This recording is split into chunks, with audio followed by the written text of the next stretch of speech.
दीपक कुमार और आप लोग सभी को आपका ही खूबसूरत सा चैनल ग्रो विद दीप में स्वागत है।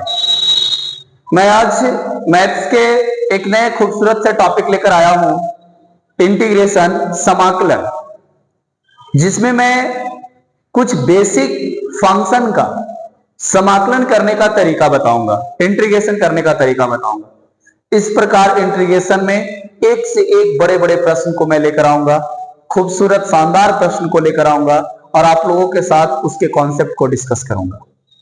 तो आइए, इंटीग्रेशन किसी फंक्शन का बेसिक फंक्शन जो होते हैं, खास करके अलजेब्रिक फंक्शन, उनको किस प्रकार से किया जा सकता है इंटीग्रेशन, आइए कुछ मेथड, कुछ कॉन्सेप्ट को समझते हैं। लिखने का तरीका ऐसे, अंदर में कोई फंक्शन fx लेंगे, अंदर में कोई फंक्शन fx होगा और इस fx फंक्शन का जिसके रिस्पेक्ट में डिफरेंशिएशन करेंगे, यहां जो dx लिखा इसका मतलब होता है fx का इंटीग्रेशन dx के रिस्पेक्ट में, जिसके रिस्पेक्ट में लिखूंगा और इसी को मैं इंटीग्रेशन बोलता हूं। ये इंटीग्रेशन करने का, लिखने का एक तरीका है।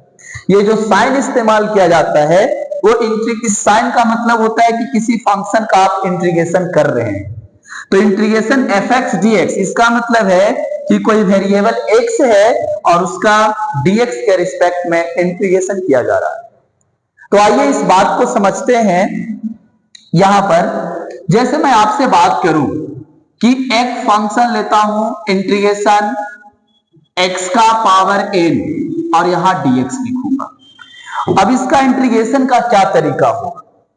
सबसे पहले आपको करने क्या है कि जो पावर है इंटीग्रेशन में, अगर यहां पर मैंने एग्जांपल, जो पहला जो आपको तरीका बता रहा हूं, इसमें वेरिएबल के पावर का तरीका बता रहा हूं। सबसे पहले इंटीग्रेशन में जो पावर होता है ना, पावर में एक ऐड किया जाता है, 1 ऐड किया जाता है। कितना? 1। पावर में एक जोड़ते हैं, 1 को ऐड करते हैं। तो पावर में एक जोड़ेंगे तो लिखेंगे x का पावर n प्लस 1, x का पावर n प्लस 1। पहले से पावर n था तो x का पावर n प्लस 1, और बटा में जो ऊपर में पावर ऐड करने के बाद आएगा वही हो जाएगा नीचे बटा में n प्लस 1 डिवाइड और प्लस c, कोई कांस्टेंट c। अब ये c कैसे आता है, क्यों आता है, ये एक अलग वीडियो की बात है, मैं बताऊंगा, इसको प्रूफ करके बताऊंगा c क्यों लिया जाता है। परंतु यहां मैं अभी कॉन्सेप्ट बता रहा हूं कि इंटीग्रेशन करने किस प्रकार से, बेसिक फंक्शन का। तो ये x के पावर n का आपको समझ में आया? मैं क्या बताया आपको कि जब भी किसी वेरिएबल का पावर हो, तो जब आप पावर का इंटीग्रेशन कर रहे हैं तो सबसे पहले पावर को पावर में ऐड कर देने हैं 1, पावर में 1 ऐड कर देने हैं और उसी ऐड करने के बाद उसी पावर से उसको डिवाइड कर देना है। पहला तरीका है। दूसरा तरीका देखें, अगर अंदर में dx है, अंदर में क्या है? dx, अंदर में dx, तो dx का इंटीग्रेशन हम लोग x लेंगे। क्या लेंगे? x। dx का इंटीग्रेशन x हो जाएगा।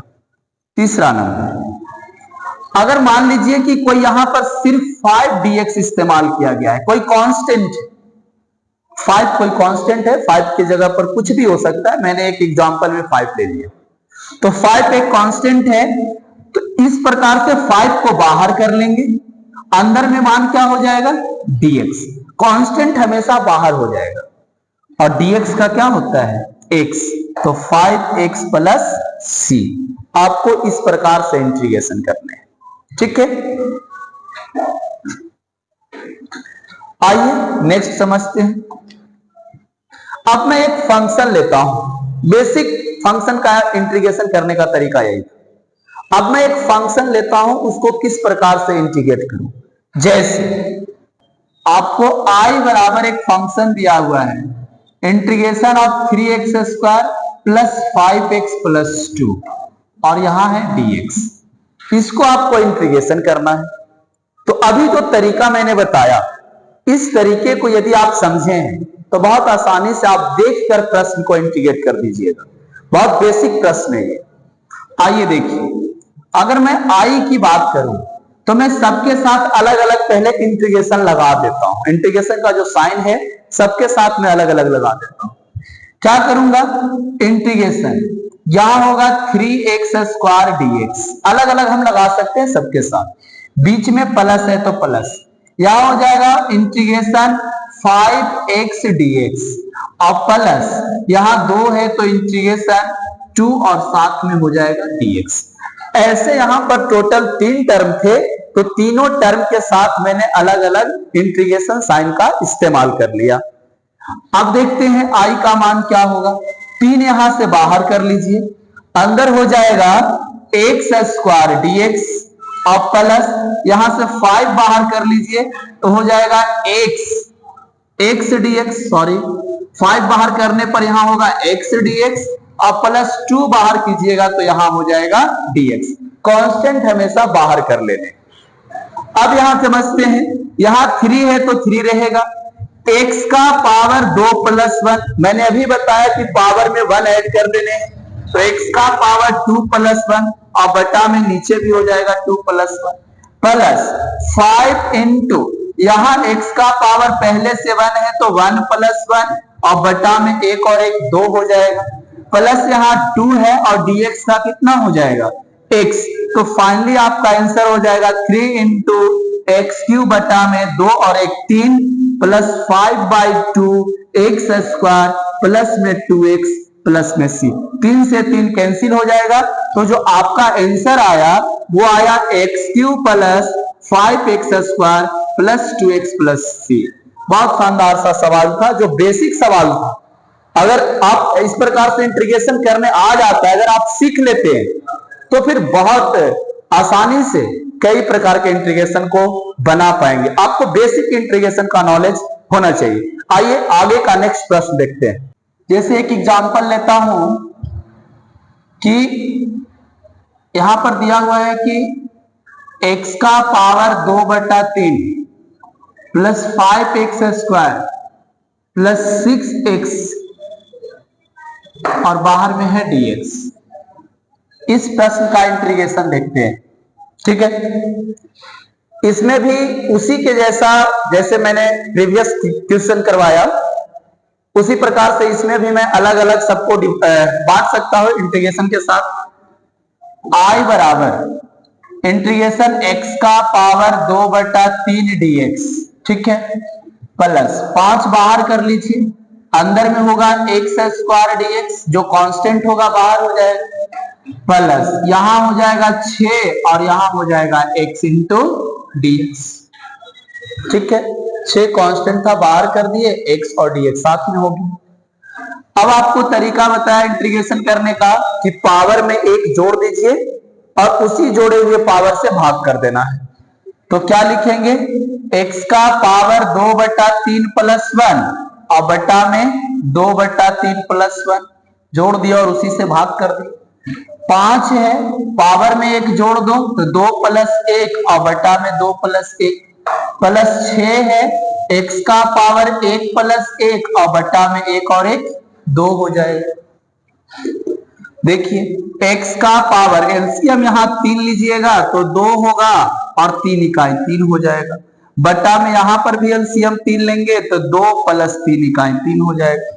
यहां 5 x का पावर 2 और 1 3 और बटा में 2 और 1 3 प्लस 6, 2 से 6 काट दीजिए ना, कितना बार में 3 बार में कट जाएगा, तो 3 इंटू x का पावर 1 और 1 2। आगे समझिए यहां पर क्या लिख सकता हूं इसको, x का पावर कितना हो जाएगा 3 और 2 5 बटा में 3, x का पावर 5/3 नीचे भी हो जाएगा 5/3 प्लस में 5x³ और 3x², 5x³ बटा में 3 और प्लस में 3x², 3 ऊपर चला जाएगा ना बटा वाला, तो 3 बटा कितना हो जाएगा 5 और x का पावर 5/3 प्लस 5x³ बटा में 3 प्लस 3x²। बहुत आसान सा सवाल था। तो ये तरीका है, ये बेसिक कॉन्सेप्ट है जिसके हेल्प से इंटीग्रेशन के बड़े बड़े प्रश्नों को आप मक्खन करके छोड़िएगा, ध्वस्त कर दीजिएगा झटके में, अगर आपको बेसिक इंटीग्रेशन आते हैं। तरीका आपको आने चाहिए। आइए नेक्स्ट प्रश्न देखते हैं। जैसे अगर आपसे मैं सवाल करूं कि रूट एक्स डीएक्स का इंटीग्रेशन कितना होगा। रूट एक्स डीएक्स, तो रूट का मतलब क्या होता है, पावर में 1/2। तो इसको मैं ऐसे भी तो लिख सकता हूं, x का पावर 1/2 और साथ में क्या हो जाएगा dx। इसको ऐसे लिख सकता हूं, x का पावर 1/2, सॉरी, अगर इसको इंटीग्रेशन करना है तो लिखूंगा x का पावर 1/2 और प्लस में 1 और नीचे में भी हो जाएगा 1/2 प्लस में। अगर 1/2 में 1 जोड़ेंगे तो x का पावर हो जाएगा 3/2 और नीचे में भी 3/2। 2 को ऊपर भेजेंगे तो आपका सवाल हो जाएगा 2/3 x का पावर 3/2। ये आपका उत्तर हो गया, इंटीग्रेशन आ गया। तो इस प्रकार से हम इंटीग्रेशन कर सकते हैं किसी भी फंक्शन को, किसी भी इंटीग्रेशन वाले सिंपल मतलब बेसिक फंक्शन को। कुछ फॉर्मूला बताते हैं जिसको ध्यान में रखिएगा। मैंने 2 प्रश्न या 3 प्रश्न आपको मैंने करवाया, इसके बाद कुछ प्रश्न के लिए आपको कुछ फॉर्मूला ध्यान में रखना होगा। जैसे पहला फॉर्मूला देखिए क्या है। पहला आपको मैंने करवाया था इंटीग्रेशन ऑफ x का पावर n dx, इसका मान होगा x का पावर n+1 बटा में n+1। दूसरा फॉर्मूला तुम लिख सकते हो इंटीग्रेशन ऑफ dx, इसका मान कितना होगा x। तीसरा जो रूल है, अगर दिया हुआ इंटीग्रेशन u प्लस v और dx, जैसा प्रश्न मैंने अभी बना रहा, इसको मैं अलग अलग इंटीग्रेशन लगा सकता हूं। Integration of u into dx और plus integration of v into dx, अलग अलग लिख सकते हैं। चौथा नंबर की बात करता हूं, integration of c into u dx, कुछ इस प्रकार का फंक्शन। तो c बाहर हो जाएगा, c कांस्टेंट है, मैंने कांस्टेंट के लिए यहां c रिप्रेजेंट किया हूं, तो c कांस्टेंट है, u और dx बच जाएगा। c क्या है जी, c है कांस्टेंट, कांस्टेंट। u क्या है, u है फंक्शन, u है फंक्शन, x के रिस्पेक्ट में कोई फंक्शन है u, u का इंटीग्रेशन होगा x के रिस्पेक्ट में, x के ही रिलेटेड, x का ही फंक्शन है कोई u, और c है कांस्टेंट। तो वर्किंग रूल है कि कांस्टेंट बाहर हो जाएगा और वो फंक्शन अंदर रह जाएगा।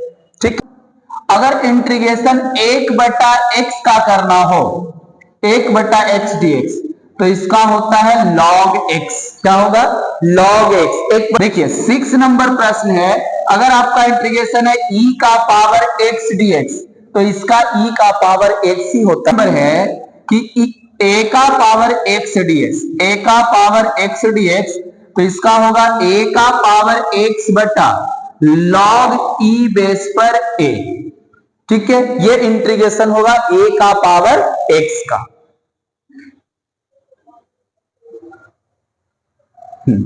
आगे देखें, अगर आपको आगे कहा जाए कि इंटीग्रेशन साइन x dx का बताएं, तो साइन x dx का होता है माइनस कॉस x। अगर इंटीग्रेशन आपको निकालना है कॉस x dx का, तो इसका फॉर्मूला होता है साइन x। आपको इंटीग्रेशन चाहिए कि sec square x, sec square x dx, तो इसका होता है tan x। ठीक है, अगर आपका इंटीग्रेशन निकालना है cosec स्क्वायर x dx, तो इसका होगा minus cot x, minus cot x।